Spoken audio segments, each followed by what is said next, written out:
prophecy of Jonah in your Pew Bible. That's found on page 860. We'll begin reading in verse 17 of chapter 1 and read through verse 10 of chapter 2. Let's give attention now to the reading of God's Word as He speaks to us of eternal things. And the Lord appointed a great fish to swallow up Jonah. And Jonah was in the belly of the fish 3 days and 3 nights. And Jonah prayed to the Lord his God from the belly of the fish, saying, I called out to the Lord out of my distress, and He answered me. Out of the belly of Sheol I cried, and you heard my voice. For you cast me into the deep, into the heart of the seas. The floods surrounded me. All your waves and your billows passed over me. And then I said, I'm driven away from your sight, yet I shall again look upon your holy temple. The waters closed in over me to take my life. The deep surrounded me. Weeds were wrapped about my head at the roots of the mountains. I went down to the land whose bars closed upon me forever. Yet you brought up my life from the pit, O Lord my God. When my life was fainting away, I remembered the Lord. My prayer came to you into your holy temple. And those who pay regard to vain idols forsake their hope of steadfast love. But I, with the voice of thanksgiving, will sacrifice to you. What I have vowed, I will pay. Salvation belongs to the Lord. And the Lord spoke to the fish, and it vomited Jonah out upon the dry land. The word of the Lord. Thanks be to God. Well, here we are, fourth time in Jonah. Just a reminder, a few weeks ago we looked at Jonah from 35,000 feet, and we began with the idea that really the overarching theme here is that Jonah reveals to us the missional heart of God up against the tribal heart of man. That we, like Jonah, tend to be very self-concerned and self-protective, and we don't always see ourselves in God's economy doing what God has really called us to do. We said that there are basically three principles that are going to guide our journey through Jonah. One is that God is on mission, and that mission is redemptive, and He's called us, He's created and called us to partner with Him in that mission. One of the themes running through Jonah related to those three principles is the reality of what God does to make broken, imperfect, prone to run from God's presence people characters in and carriers of this great story of redemption. All of us have a part to play. All of us have a place in this story. And yet, like Jonah, we're called into that story, but repeatedly sabotage the calling. In Jonah's case, he gets the call and he runs from God's presence. I mean, the futility of that is amazing. He lives up near Nazareth. He walks 50 miles to Joppa, boards a boat, and is going to go to Tarshish, which for all intents and purposes is the other side of the known world. And he thinks that's going to afford him an escape from God's presence, the God who is everywhere. And then on the boat, still thinking he's going to get away, God raises up a storm, and he resists the mercies of God yet again, and he finds himself in the belly of a fish for 3 days and 3 nights. And in typical prone to run from God fashion, what do we find Jonah do? He's praying. Any of y'all ever been in that spot? You know, you've run from God vigorously. And when the chips are down, and when you've expended every opportunity and effort and energy that you possess, when you have come to the end of your self-sufficiency, you're like, okay, God, I'll give you a shot at this. That's kind of what's going on here. Now, as you read this prayer, frankly, I don't think it makes a lot of sense unless you understand that God's grace has already started working on Jonah. It was operating in and on Jonah's heart before he started praying. I don't think he would have been in condition to pray if this grace had not been working. So here he is in a bizarre spot, and yet we have to understand that he's here because God loves him. That's the part that's hard for us to grasp. This is a mercy, or as C.S. Lewis called it, a severe mercy, to be sure. But it is merciful nonetheless. And what I want to do today is I want to watch mercy work. Now, we need to understand that this merciful restoration, this transformation, is not a snap event. In Jonah's life, as in our lives, it is typically a process that plays out over a series of events. And that's what we're going to see here. We're going to watch God's grace and His mercy work on the heart of a resistant runner. The first thing we notice is that there comes a change in perspective. Look at verse 2 here. I called out to the Lord out of my distress, and He answered me. Now, as I looked at that, I'm like, Jonah, is that really how you're going to describe what you're going through? Just distress? We might say that Jonah is praying euphemistically. I can't spell euphemistically, so but I could spell generalization, so I wrote in my notes. He's praying in generalizations here. That's not uncommon. I do it. All of us do that sort of thing. And you know what I'm talking about if you let yourself remember. You know, you've been in the midst of a season of just spiritual dryness, some rebellion, resisting the Lord. You've been facing the consequences. And we've all prayed, Lord, it's been a tough day. Lord, it's been a tough week, a tough few months. I'm struggling. And I'm like, is that all you got? Is that the best you can do to describe what's going on in your heart? The translation of it is really, Lord, I'm not sure of your goodness. I'm struggling to believe your grace and your mercy and your love. I'm doubting you, but I know I ought to say something. So here it is. I'm struggling. The funny thing is, that's a very common consequence of the runner. We become insensitive to the spiritual realities of life. We become insensitive to God's presence. We become dulled to His grace. Familiarity does dull our perception of the grace of God. And the dull edge of spiritual experience has to be sharpened. It has to be focused. It has to be pointed. And that's the purpose here of, as Jonah called it, distress. The distress is intended to bring some clarity, some focus. Look at how it progresses here. I called out the Lord out of my distress. Kind of the general idea, Lord, things have been tough. And then notice the difference here. You cast me into the deep. You cast me into the heart of the seas. The floods surrounded me. Your waves and your billows passed over. Do you see what's happening here?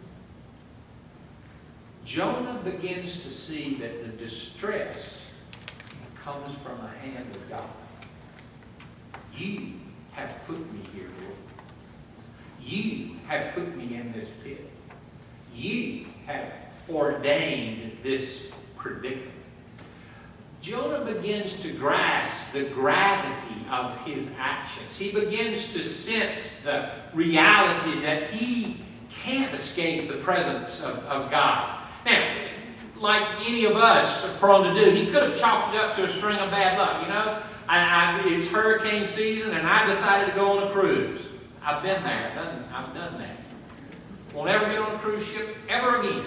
Sail right through a Category 2 hurricane because somebody had a heart attack and we had to get to port. I won't ever step foot on a boat that I can't fish off of. It's not going to happen. Bad luck. Not so much. God's grace is doing what He intended it to do here. Jonah's awakened conscience begins to be sensitized to the touch of God and His presence as he draws near. He knows that God is up to something. He's waking up and he begins to grasp the reality. God, this distress is from your hand. It's your doing as you confront me in my rebellion. And here's the reality of what's going on. Jonah is experiencing the uncomfortable grace of God as He brings trouble into his life to turn him back to Himself, to turn him, to rescue him, and to restore him.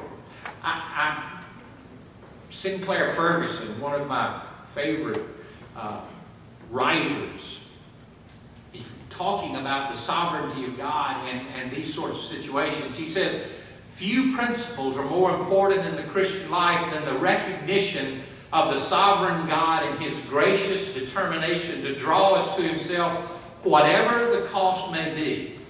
And when His purposes involve affliction and suffering of any kind, the knowledge that He is sovereignly overruling is the only thing that preserves us from a debilitating fear or a sense of despair. And it brings us a measure of joyful and willing acceptance of the situation. And when we recognize that God's aim is to make us like Christ, that He works all the events of our lives together for this purpose, we begin to rejoice in the good that is produced out of tribulation. Joni Eareckson Tada illustrates the point movingly. She writes, I really don't mind the inconvenience of being paralyzed if my faithfulness to God while in this wheelchair will bring glory to Him. When God brings suffering into your life as a Christian, be it mild or drastic, He's forcing you to decide on issues you've been avoiding. He's pressing you to ask yourself some questions. Am I going to continue trying to live in two worlds, obeying Christ and obeying my own sinful desires? Or am I going to refuse to worry? Am I going to be grateful in trials? Am I going to abandon my sin? In short, am I going to be like Jesus? He provides the suffering, but the choice is yours. And today, as I look back, I'm convinced that the whole ordeal of my paralysis was inspired by His love. I wasn't a rat in a maze. I wasn't the brunt of some cruel divine joke. God had reasons behind my suffering, and learning some of them has made all the difference in the world.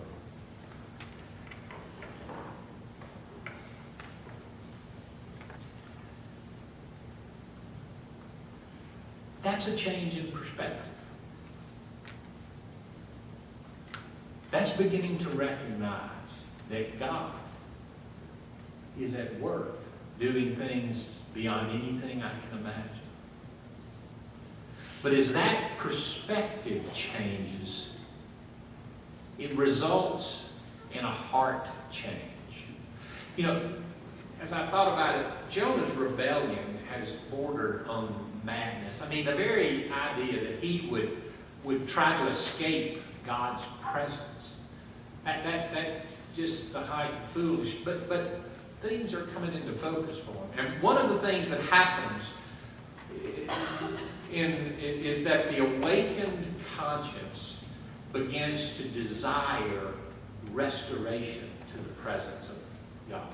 Now look at verse 4. Then I said, I'm driven away from your sight. My sin brings separation. Yet I shall again look upon your holy temple. Yet again I shall be in your presence. Because of my sin, I've been banished from your presence. Yet I will see you again. At the darkest point of his ordeal, Jonah begins to hope.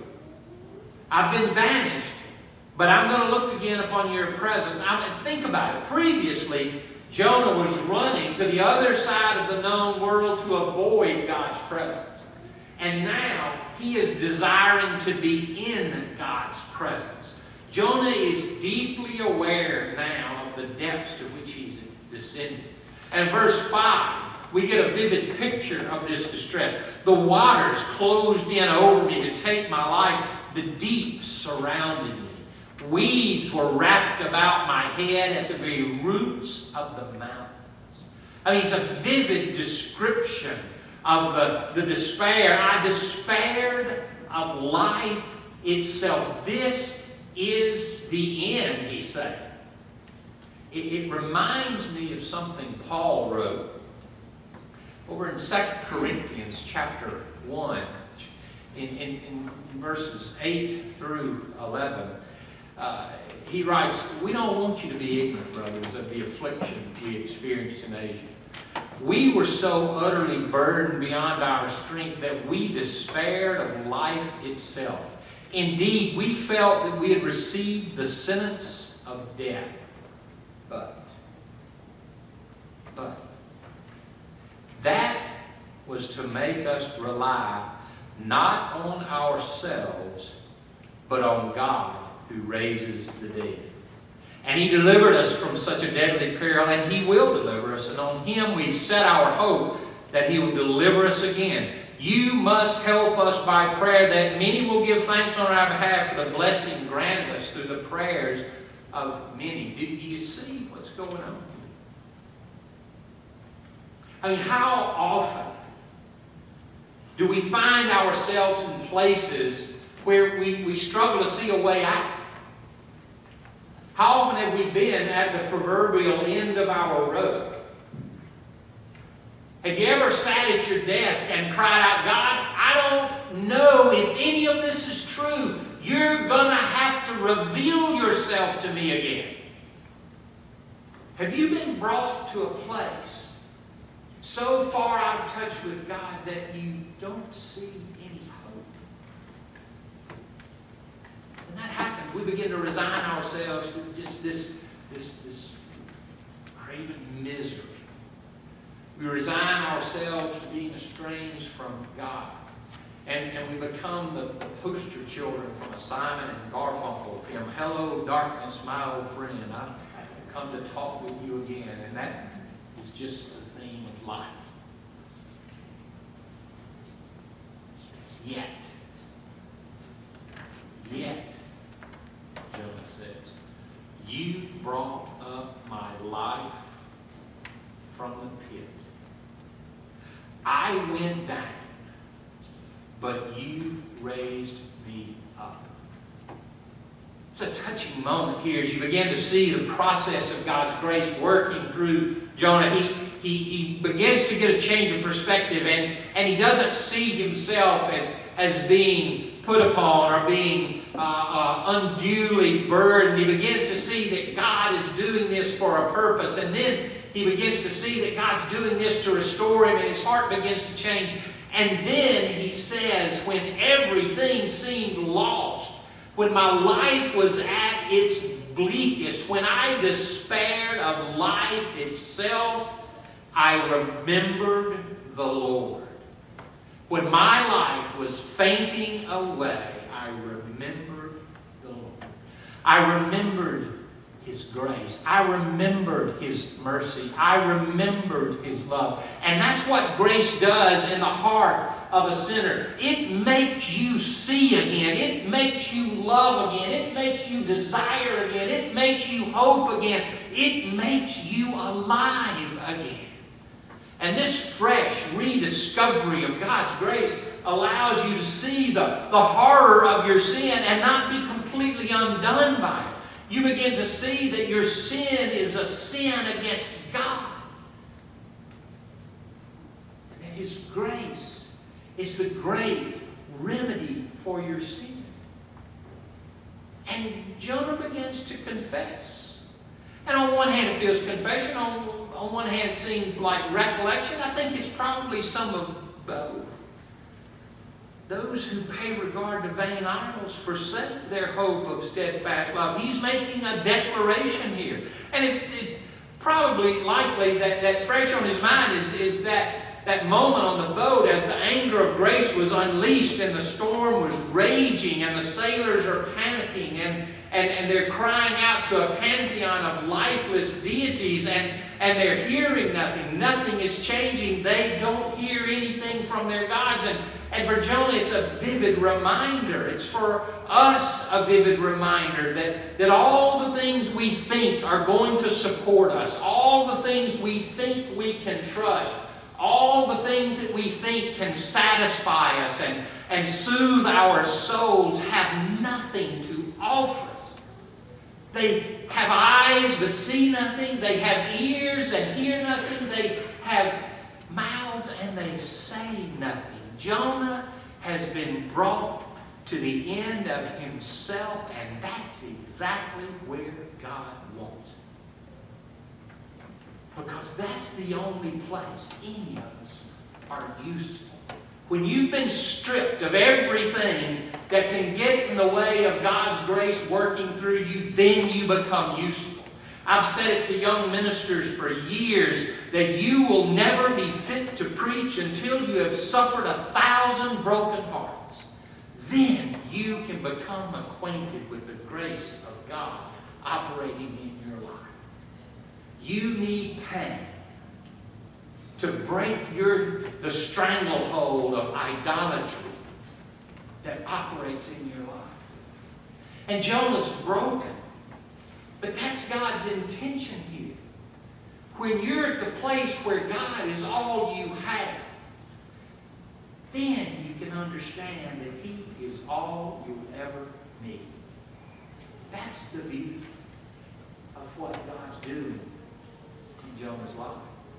And in verse 9, he gets it. With a voice of thanksgiving, I'll make a sacrifice to you. What I have vowed, I'll pay. Salvation belongs to the Lord. When an Old Testament person talks about making sacrifices, he's talking about confessing sin and guilt and the need for forgiveness. Jonah has been brought to the end of his self-sufficiency, and he's acknowledging that he's a rebel. I wanted my way. I wanted my will. I wanted to flee from your presence. I did not want to surrender to what your plan was, God. And I see my sin. I see that my problem is my heart. So I come now with a broken and a contrite heart, a heart of gratitude. I come longing for fellowship with you. I cast myself on your mercies. I am yours. It's hard to read this prayer and not see countless parallels. My life, the lives of family, friends, and parishioners. Like Jonah, we all struggle with these things in a myriad of ways. All of us demand independence. All of us act like we don't need the righteousness of Christ. We act like we don't need God's rescue. And all of us look to find meaning. We look to find life and hope and joy and peace in creation. We live for power and control and possessions, and we turn created things into personal messiahs. But God will bring the storm. Make no mistake about it. It may be a blazing hurricane, or it may be a light wind, but it'll be a storm. And it will come, and it will always reveal the utter inability of your most prized idol to actually do anything. It'll prove that it can't give you life, health, hope, happiness, or meaning. Jeremiah understood this. Over in Jeremiah chapter 10, he, in a very metaphorical and sarcastic manner, describes the futility of idols. Starting in verse 3, he says, a tree from the forest is cut down, and it's worked with an axe by the hands of a craftsman.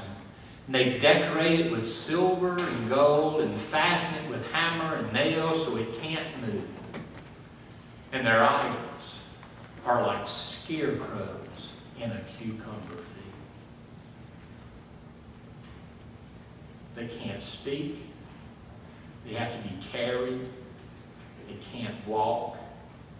Don't be afraid of them. They can't do evil. Neither is it in them to do good.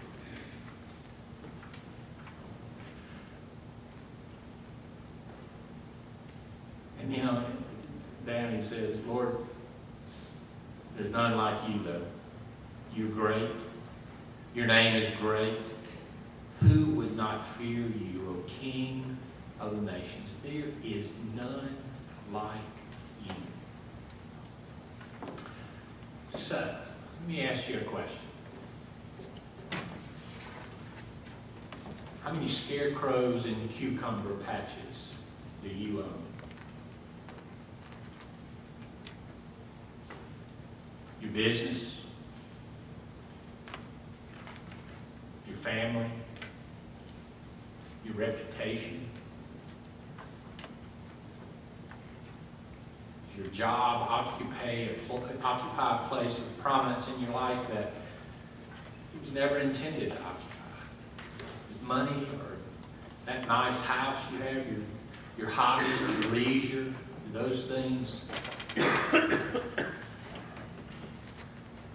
Do they occupy a place that's reserved only for the living God? How many scarecrows in cucumber patches have you established?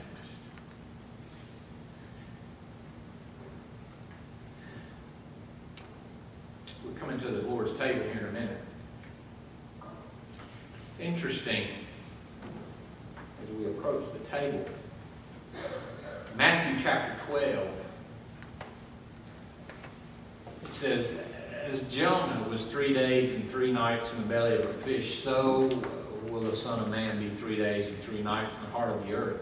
Men of Nineveh rose up to judgment with this generation and condemned it. They repented at the preaching of Jonah. Behold, something greater than Jonah is here. Here is the one greater than Jonah. Here's the one to tear down scarecrows in cucumber patches. The one who has been, as Peter tells us in his first sermon in Acts, distressed.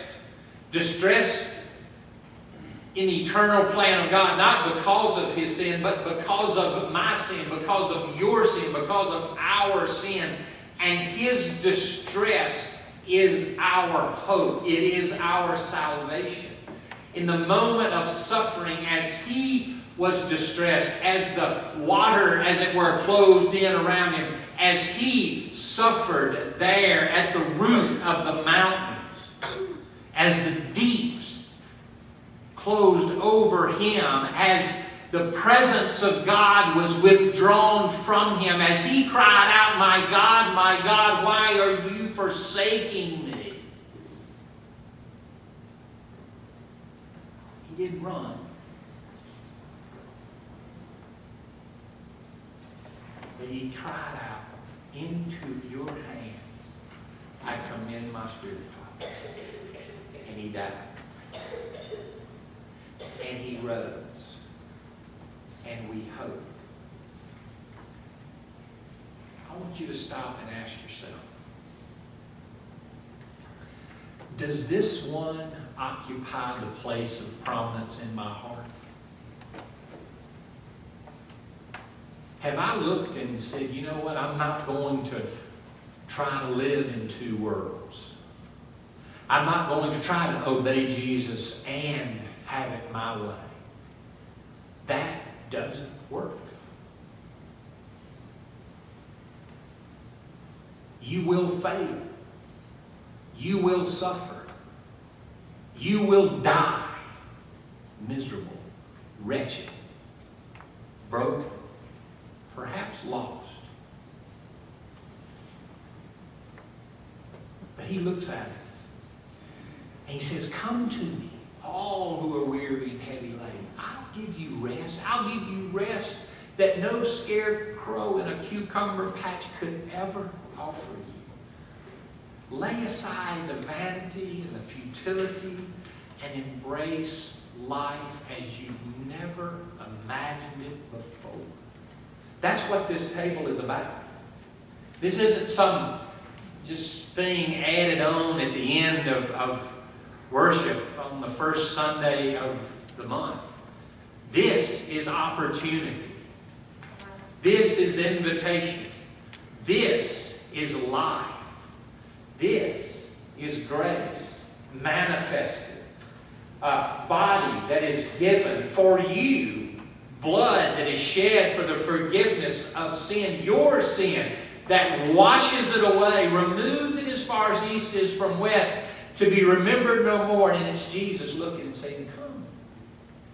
Come to me. Come to me, all of you. And I will give your life meaning and peace and joy and hope. I'll give you life you can't imagine.